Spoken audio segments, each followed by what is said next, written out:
अस्सलाम वालेकुम, आप देख रहे हैं इनसाइड पाकिस्तान। मैं हूं मोहम्मद ज़फ़ीर। मुल्क में जारी माशी, सियासी और आइनी बहरान, इलेक्शन अपने वक्त पर होंगे या नहीं, कयास आराइयाँ जारी, नई पार्टी के लिए हतमी मुशावरत भी जारी है। दूसरी तरफ चेयरमैन पीटीआई का मिलिट्री ट्रायल होगा या नहीं, इसके ऊपर भी बात हो रही है। और साथ ही साथ कहा जा रहा है कि पाकिस्तान तहरीक इंसाफ पर पाबंदी लगनी चाहिए। क्या किसी भी पॉलिटिकल पार्टी को बंद उसको उसके ऊपर पाबंदी लगा कर मसलों का हल निकाला जा सकता है? पंजाब एक बार फिर सियासी तवज्जो का मरकज़ बना हुआ है और वहाँ हम देख रहे हैं कि आसिफ अली ज़रदारी, जहांगीर तरीन और बाकी जो इलेक्टेबल्स हैं वो बड़े सरगर्म हैं। और ख़ास तौर पे आसिफ अली ज़रदारी साहब मिशन लाहौर लेकर वहाँ पे मसरूफ़ हैं। देखना यह है कि क्या वो पाकिस्तान पीपल्स पार्टी जिसने लाहौर से जन्म लिया था, क्या कोई वो सरप्राइज़ कर पाएगी पंजाब इलेक्शंस में? ख़ास तौर पे जो जनूबी पंजाब है उसमें किसी हद तक नंबर्स उनके पास आ सकते हैं। लाहौर में बहुत अरसे के बाद हम देख रहे हैं कि वहाँ पाकिस्तान पीपल्स पार्टी की एक्टिविटीज़ हुई। जो सड़कें हैं उनके ऊपर पाकिस्तान पीपल्स पार्टी का झंडा भी लहराया जा रहा है। तो एक्टिविटीज़ ज़रूर हैं, लेकिन जब हम लाहौर डिवीज़न की बात करते हैं तो वहाँ पे पाकिस्तान पीपल्स पार्टी के पास कोई खातिर खा वोट बैंक नहीं है। और अभी तक जो नज़र आ रहा है वहाँ पे बिल्कुल भी पोजीशन इनकी मजबूत नहीं है। पाकिस्तान की सियासत में एक बार फिर प्लस और माइनस की गूंज है, कोई प्लस हो रहा है और कोई माइनस हो रहा है। ये फार्मूला भी कारआमद साबित नहीं हुआ। माजी में अगर हम देखें पाकिस्तान की तारीख़ है, सियासी तारीख़ में जितनी भी लीडरशिप को माइनस करने की कोशिशें की गई वो और ज़्यादा ताकतवर होकर वापस आए हैं। लेकिन यहाँ पे भी सूरत हाल कुछ इसी तरह की है। लेकिन देखना यह है कि क्या कोई रास्ता निकलेगा, दरमियानी रास्ता, डायलॉग की तरफ मामला जाएंगे या नहीं।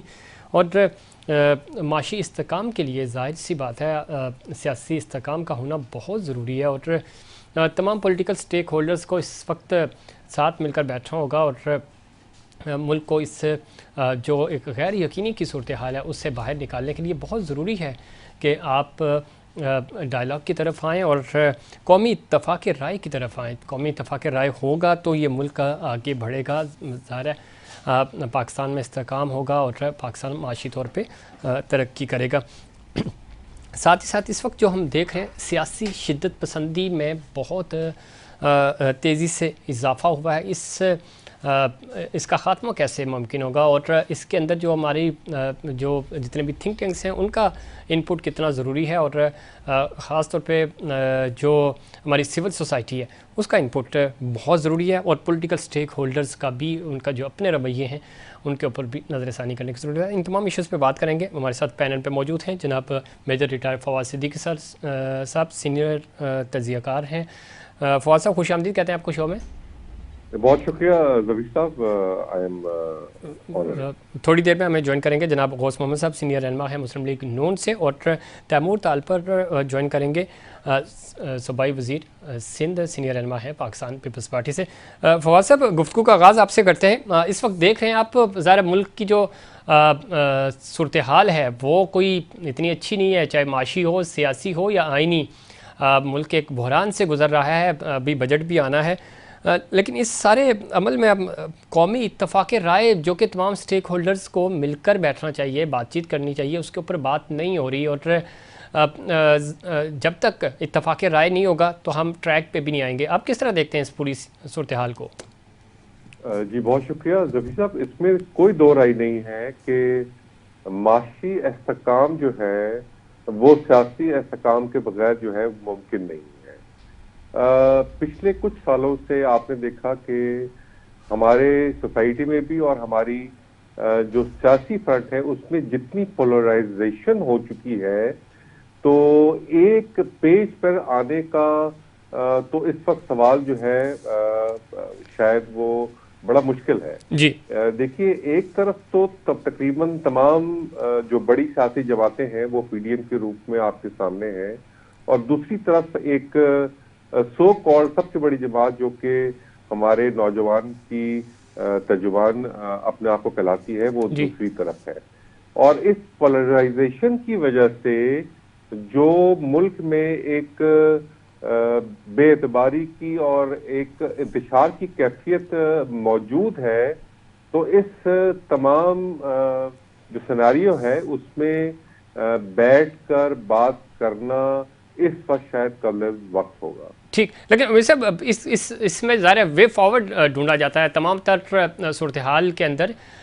जिस तरफ आप इशारा कर रहे हैं और जिस तरह का माहौल है, इसमें कोई शक नहीं कि चीज़ें बहुत मुश्किल हो गई हैं, डायलॉग मुश्किल हो गए, लेकिन अल्टीमेटली पॉलिटिकल स्टेक होल्डर्स ने आगे इलेक्शंस में जाना है। और मेरा ये मानना है कि अगर इलेक्शंस मौजूदा सेटअप ने कराने हैं, और ज़ाहिर सी बात है उसके ऊपर बात भी हो रही है पस पर्दा, आपने देखा कि पंजाब में जोड़ तोड़ भी जारी है, तो बेहतरीन मौका है कि आप किसी भी तरह इस मुल्क को इलेक्शन की तरफ ले जाएं, और जैसे भी इलेक्शंस हों, लेकिन एक नई एक्टिविटी शुरू हो जाएगी। बहुत सारी चीज़ें जो हैं वो जो इस वक्त माजी का हिस्सा बनती जा रही हैं और बन भी जाएंगी, तो उससे फ़ायदा ये होगा कि एटलीस्ट इस वक्त जो एक बड़ा प्रोपेगेंडा किया जा रहा है मुल्क पाकिस्तान के लिए, वो भी बैकफुट पे चला जाएगा और नई एक्टिविटी मिलेगी, लोग इंगेज हो जाएंगे और माशी सूरत हाल भी पाकिस्तान की बेहतरी की तरफ जाएगी। आप नहीं समझते कि तो हमारे थिंक टैंक्स हैं वो इसके ऊपर उनको अपना इनपुट देना होगा और वो काम करेंगे। पॉलिटिकल स्टेक होल्डर्स तो अपने मफादात की जंग लड़ते हैं, हमेशा हमने देखा कि वो ज़ाती मफाद के ऊपर कौमी मफाद को तरजीह नहीं देते, बल्कि उनके जो तरजीहात हैं ज़ाती मफाद ही रहे हैं, जिसकी वजह से आज हम इस नहज पे पहुँचे हैं। जी, आपकी बात बिल्कुल वजह है ज़फ़ीर साहब। देखिए, इस वक्त जिन हालात से पाकिस्तान गुजर रहा है और जिस बेएतबारी की और बेइत्मीनानी की जो कैफियत है और जो हमारी माशी सूरत हाल है, सबसे पहले तो बैठकर तमाम स्टेक होल्डर्स को, चाहे वो सियासी हों या नॉन पॉलिटिकल हों, उन सबको बैठकर एक चीज पे जरूर मुत्तफक होना पड़ेगा। वो यही चीज होनी पड़ेगी कि अपने तमाम जो पर्सनल गेन्स हैं उनको बालाए ताक रखकर अब हमें पाकिस्तान को सबसे पहले रखना पड़ेगा, और उसके लिए जो भी काम करता है, चाहे वो हमें एक एक स्टेप पीछे जाना पड़ता है, हमें eye ball to eye ball contact जो है वो खत्म करना पड़ता है, उसके बगैर शायद इलेक्शंस में जाना मुमकिन ना हो। जिस तरह आप खुद बात कर रहे हैं कि जी सियासी जोड़ तोड़, अब ये जो सियासी जोड़ तोड़ है यही जो सबसे बड़ी, मैं समझता हूँ, फसाद की जंग है। हम इलेक्टेबल्स की बात करते हैं और इलेक्टेबल्स की जब हम बात करते हैं तो कहीं ना कहीं अपने मैंडेट, अपने चार्टर पे कॉम्प्रोमाइज करते हैं जी। अब जब हम कॉम्प्रोमाइज करते हैं तो इसका मतलब ये हुआ कि कहीं ना कहीं हमारे पर्सनल गेन, पर्सनल इंटरेस्ट या पार्टी के इंटरेस्ट वो पहले हो जाते हैं और पाकिस्तान जो है वो बैक बर्नर पे चला जाता है। तो मैं समझता हूं कि जी इस दफा शायद हम सबको एक ब्लेसिंग इन डिस्गाइज, मैं कहता हूं कि मौका मिला है कि अब हम अपने अपने गुज़रमानों में भी झांकें और हम अब तमाम सियासत से बालातर होकर हम जरूर बैठे और बैठ के ये सोचें कि वे फॉरवर्ड पाकिस्तान को माशी लिहाज से, सिक्योरिटी के लिहाज से, सियासी लिहाज से किस तरह आगे जाना है, क्योंकि जो हालात इस वक्त पूरी दुनिया में बन रहे हैं उसमें अगर पाकिस्तान को सबसे पहले नहीं रखा गया तो खुदा न खास्ता बहुत ही नाकाबिल तलाफी नुकसान होगा। बिल्कुल आप ठीक कह रहे हैं, लेकिन इसमें फवाद साहब एक चीज़ बड़ी इंपॉर्टेंट है, हम शायद ये चीज़ें मिस भी कर जाते हैं। और अगेन जो रियासती ज़िम्मेदारियां हैं और जो रियासत के फ़ैसले होते हैं वो बड़े इंपॉर्टेंट हैं, और ज़ाहिर रियासत इन तमाम स्टेक होल्डर्स से मिलकर बनती है। उसके अंदर जब हम इस्टेब्लिशमेंट की बात करते हैं, पाक फ़ौज की बात करते हैं, तो उसका इनपुट तो हमें बिल्कुल वाज़ेह है और उसका जो विज़न है वो भी हमें नज़र आता है। लेकिन जब हम दूसरे ख़ास तौर पे जो हमारी पॉलिटिकल इस्टेब्लिशमेंट है उसकी जब हम बात करते हैं तो वहाँ से हमें बहुत सारी चीज़ें और बहुत सारे सेटबैक भी मिले माजी में भी और अभी भी। आप नहीं समझते, आपको याद होगा कि हालिया जब अमेरिका में ट्रंप अपना इलेक्शन हार गए और उसके बाद वहाँ पे जलाओ गिराव हुआ सब कुछ, लेकिन उनकी जो पॉलिसीज़ थी वो बड़ी वाज़ेह थी। जो बाइडन ने टेक ओवर किया, पॉलिसीज़ उनकी यूनिफॉर्म पॉलिसीज़ थी। यहाँ पे पाकिस्तान में इस तरह का कोई सेटअप और इस तरह की पॉलिसीज़ क्यों नहीं है? हमारे पास नेशनल यूथ पॉलिसी होनी चाहिए जिसके ऊपर हम अपने 64% जो हमारी यूथ है उसको हम इंगेज कर सकें। हमारे पास माशी तौर पे जो पॉलिसीज़ होनी चाहिए, यूनिफॉर्म पॉलिसीज़ होनी चाहिए, किसी की हुकूमत आए या जाए उससे कोई फ़र्क नहीं पड़ना चाहिए। हमें कौमी सलामती के ऊपर जिस तरह पाक फ़ौज के अंदर चेंज ऑफ कमांड अपनी जगह, लेकिन पॉलिसीज़ उनकी कैरी फॉरवर्ड होती हैं, उसके ऊपर कोई कंप्रोमाइज़ नहीं होता। तो ये सिविल साइड पे और ख़ास तौर पे जब हम जमहूरी हुकूमत की बात करते हैं, वहाँ पे हम क्यों कंप्रोमाइज़ हो जाते हैं और वहाँ पे हम इसके ऊपर ना तो अमल दरामद करवा सकते हैं और ना ही किसी भी पॉलिटिकल पार्टी का आप मंशूर उठा के देखें कि उनके पास हो कि हम 20 साल हमारा प्लान क्या होगा, 30 साल क्या होगा। जी, बात आपकी सही है। देखिए, यही चीज को शायद मदद रखते हुए कुछ सालों पहले हमने एक नेशनल सिक्योरिटी पॉलिसी को इंक किया, ब्लैक एंड व्हाइट में लेकर आए, और उसके 3 टीयर्स थे।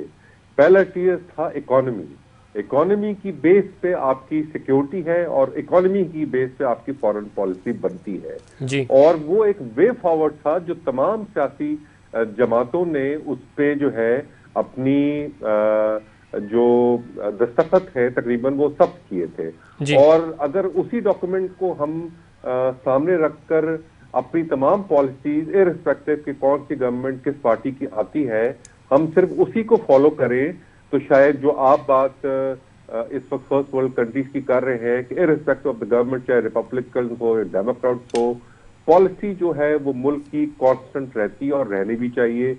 बदकिस्मती से हमारे मुल्क में शायद वो जो इर्तिका है सियासी, वो इतनी मेच्योर नहीं हो पाई कि वो अच्छे काम भी किसी जो पिछली हुकूमत है उसको कैरी फॉरवर्ड किए जाए।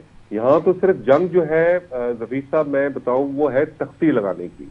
वो तख्तियां लग जाएं, वो नाम आ जाएं, अगर पिछली हुकूमत ने कोई बहुत अच्छे काम किए भी थे तो उसको जो है वो कबर्ड में बंद कर दिया जाता है और जो उस पर पैसा लग चुका होता है वो जाया हो जाता है और वो अपने नामो नमूद के चक्कर में अगली हुकूमत जो है वो दोबारा से जो है उसी चीज पर पैसा खर्च करती है।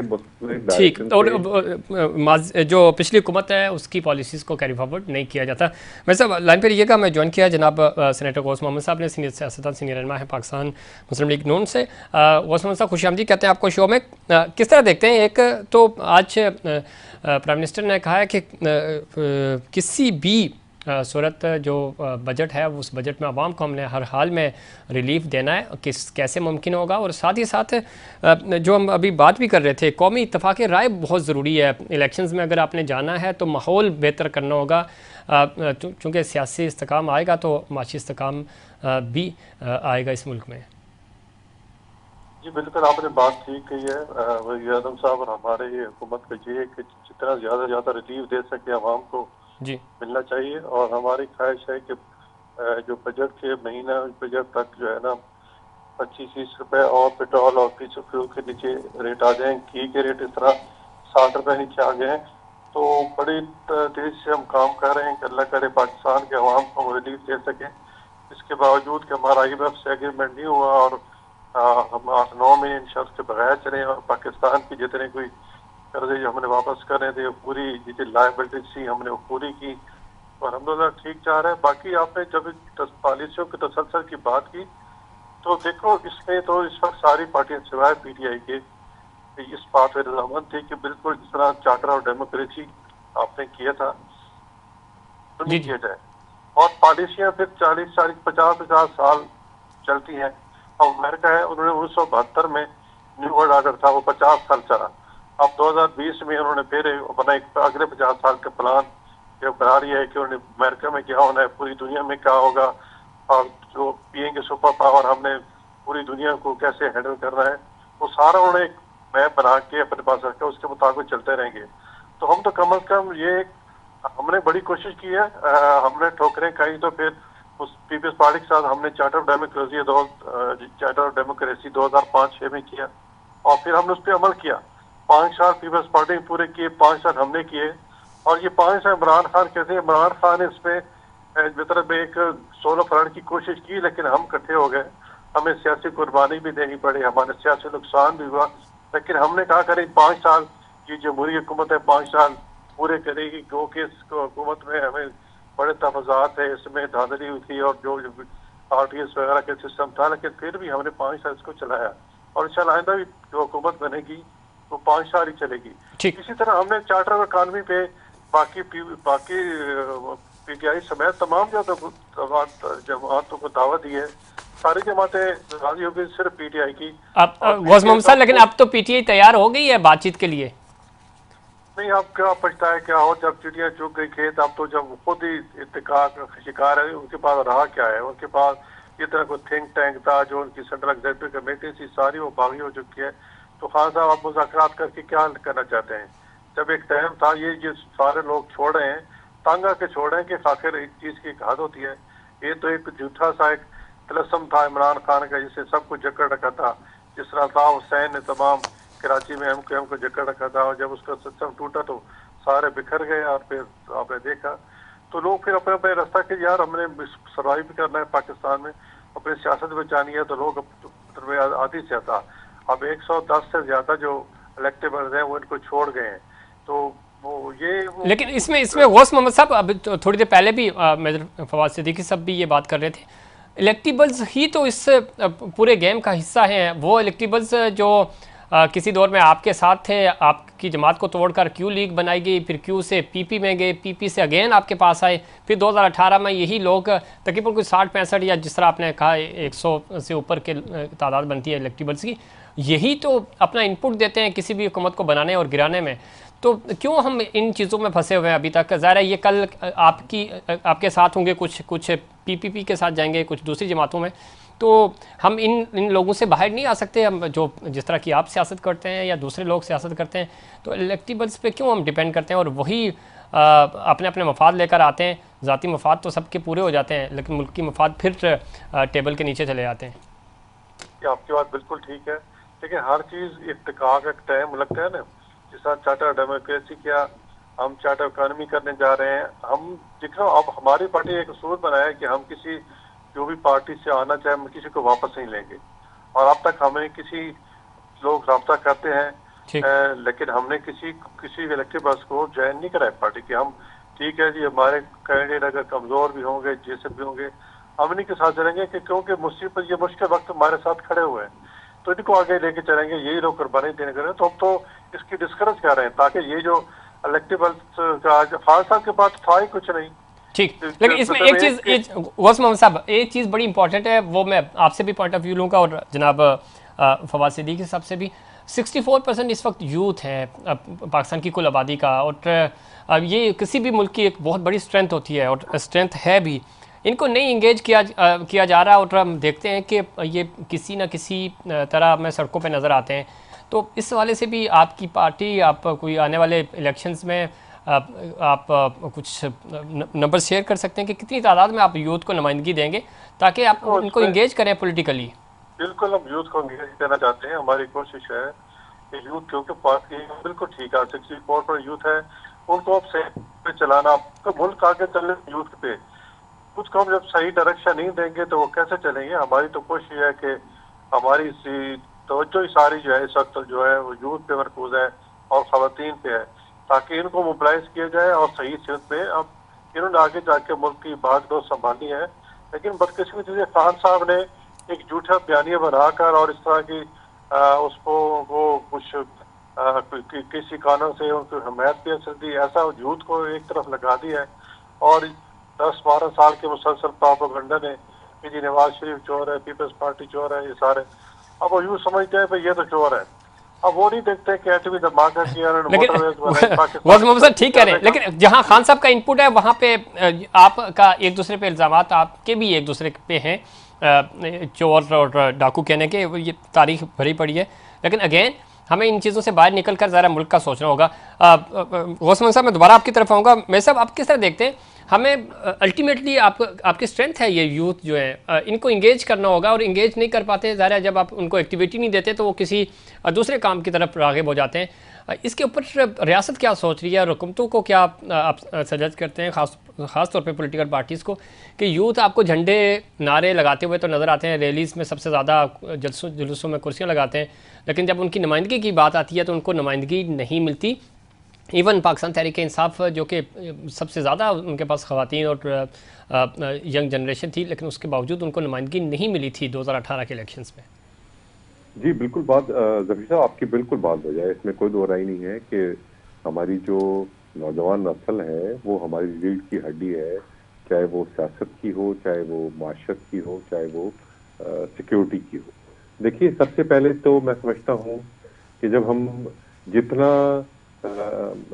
यूथ को, उनके टैलेंट को, उनके जज्बातों को, उनके इंटेलेक्ट को इस्तेमाल किया पीटीआई ने, यही समझकर कि जी ये यूथ क्योंकि मेजॉरिटी में, जिस तरह आप परसेंटेज की बात कर रहे हैं, पाकिस्तान में है, जी जी यही ड्राइविंग फोर्स थी कि जो शायद उनको डायरेक्शन गलत मिली। और आज माफ कीजिएगा, पाकिस्तान इस नहज पर है कि भाई भाई से बात करने का रवादार नहीं है। हमें अपनी ट्रूथ के टैलेंट को भी बचाना होगा, जो ब्रेन डेड होकर इस मुल्क से बाहर जा रहा है मायूसी की सूरत में। जी ये वो मायूसी है जो आजकल के पॉलिटिकल एनवायरनमेंट ने उनको दी है। वो जहर भरा गया है एक पॉलिटिकल पार्टी की जमात की तरफ से कि जी वो जो कल्ट पर्सनालिटी का कॉन्सेप्ट था वो डाला गया है कि जी यही शायद एक ही सच्चा है और बाकी जो है तमाम के तमाम झूठे लोग हैं। ये जो नफरत की सियासत है, इससे अपनी यूथ को निकालना होगा। और मैं ये समझता हूं कि हमें अपनी यूनिवर्सिटीज में, अब कॉलेजेस में, हमें सियासी सरगर्मियों का जो है आगाज करना होगा। वहाँ की जो स्टूडेंट विंग्स है पॉलिटिकल पार्टी की, वो बना के, ताकि उनकी जो तरबियत है सियासी तौर पे वो उसी एज पर हो, और उसके बाद यही वो लोग होंगे जो इंशाअल्लाह मुस्तकबिल में पाकिस्तान की सियासी बागडोर संभालेंगे। ठीक, इसमें कोई शक नहीं, जिस तरह आप बता रहे हैं, ऑप्शंस होंगे यूथ के पास तो वो डिफरेंट एक्टिविटीज़ भी करेंगे। और ख़ासतौर पे पाकिस्तान तहरीक इंसाफ के पास जो यूथ जितनी बड़ी तादाद में थी है, और उसकी वजह भी यही थी कि उनके पास उनको एक ऑप्शन या एक अपॉर्चुनिटी नज़र आई थी। ये अपॉर्चुनिटीज़ हमें मज़ीद क्रिएट करनी होंगी ताकि आप मैक्सिमम जो पाकिस्तान के नौजवान नस्ल हैं उनको यूटिलाइज़ कर सकें। गौस मोहम्मद साहब, एक चीज़ बड़ी इंपॉर्टेंट है और वो है इस वक्त कौमी इत्तफ़ाक़ राय, जो कि हम पहले भी बात कर चुके हैं। इसके ऊपर कोई संजीदगी से अभी कोशिश की जा रही है? चूँकि अगर इलेक्शंस होंगे और माहौल अगर कूल डाउन नहीं हुआ तो अगेन जिस तरह 2018 या 2013 में भी हम चले जाते हैं, तो 13 में आपने देखा होगा पाकिस्तान तहरीक इंसाफ ने आपकी हुकूमत के 1 साल के फौरी बाद धरने शुरू कर दिए थे, एहतजाज शुरू हो गया था। तो यही कुछ हमें मज़ीद होता हुआ नज़र आ रहा है अगर इत्तफाक़ राय से और मिल बैठकर कोई डिसीजन ना लिए गए तो। देखिए जी, हम जो इलेक्शन जो खान साहब की रिट थी कि इलेक्शन हो, हमारा यही मुतालबा था कि इलेक्शन तो करीब हमें माहौल बनाना चाहिए कि ऐसे इलेक्शन कमीशन पे सबका टेस्ट होना चाहिए, एस्टेब्लिशमेंट में सबका टेस्ट होना चाहिए, ताकि जब इलेक्शन हो तो रिजल्ट हो तो लोग कबूल करें, सियासी लीडरशिप कबूल करे। उसके हम माहौल बनाना चाह रहे थे। बस किसी से खान साहब ने वो पिछले 5-6 महीने से वो माहौल बनने नहीं दिया। हमारी तमाम तर कोशिशों के बावजूद मुज़ाकराती टीम बनाई गई, वो कुछ हमारे साथ तय कर गई। वो अब देखो ना, डॉक्टर साहब का बयान था कि 30 सितंबर या 1 अक्टूबर पे उनकी जो टीम थी खान साहब की, इमरान खान की, वो एग्री कर गए कि ठीक है 1 अक्टूबर को इलेक्शन करा दें। इस पे हमें भी यह कहा था, लेकिन खान साहब के पास जाके खान साहब वीटो कर दिया कि नहीं, ये इलेक्शन जुलाई में कराएं। तो ये ऐसी चीजें मतलब है खान साहब। अब खान साहब को ये हुआ है कि खान साहब को लोग छोड़ रहे हैं और दिन और रोजाना पता है कि लाइनें लगी हैं, और मेरे ख्याल में कोई नई पार्टी बना रहे हैं, जी जी करेंगे। हम देख रहे हैं कि सारे जो भी जिन्होंने छोड़ा है सारे अक्सर मेजॉरिटी मुझों से रदान है। ठीक है, वो टेबल पर बैठ के इसका हल निकालेंगे और इंशाल्लाह चलें। ठीक है, जाते जाते गौस मोहम्मद साहब बताइएगा, पाकिस्तान तहरीक इंसाफ के ऊपर पाबंदी की बातें हो रही हैं। मौलाना फजल रहमान साहब जो कि PDM के प्रेसिडेंट भी हैं, वो कह रहे हैं कि जी हो जानी चाहिए पाबंदी अगर अदालत समझती है तो। आप समझते हैं कि क्या यही हल है? किसी भी पॉलिटिकल पार्टी पे पाबंदी लगा के उसके नज़रिए या उसके बयानिए को ख़त्म कर सकते हैं? नहीं, देखिए जी, हम तो इस हक में नहीं है कि किसी सियासी पार्टी पर पाबंदी लगाई जाए। जमहूरी लोग हैं।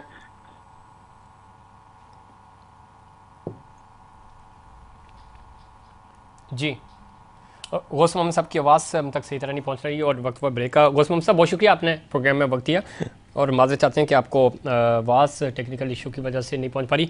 मेजर रिटायर फवाद सिद्दीकी साहब बदस्तूर हमारे साथ मौजूद होंगे और ब्रेक के बाद हमें ज्वाइन करेंगे जनाब तैमूर तालपुर साहब, उनसे भी जानेंगे। लाहौर इस वक्त सियासी तवज्जो का मरकज़ बना हुआ है, पाकिस्तान पीपल्स पार्टी लाहौर का रुख किया हुआ उन्होंने, और क्या पंजाब में कोई सरप्राइज़ होगा पाकिस्तान पीपल्स पार्टी की तरफ से? और जोड़ तोड़ की सियासत एक बार फिर अरूज पे है, और इस सियासत का और आने वाले दिनों में जो इलेक्शंस हो रहे हैं पंजाब के तो नहीं, अब जनरल इलेक्शंस ही होंगे, उन इलेक्शंस का इम्पैक्ट क्या पड़ेगा और उसके लिए माहौल कितना साजगार होना चाहिए? पॉलिटिकल स्टेक होल्डर्स क्या सोच रहे हैं, इस पर बात करेंगे, लेकिन उससे पहले कमर्शियल ब्रेक।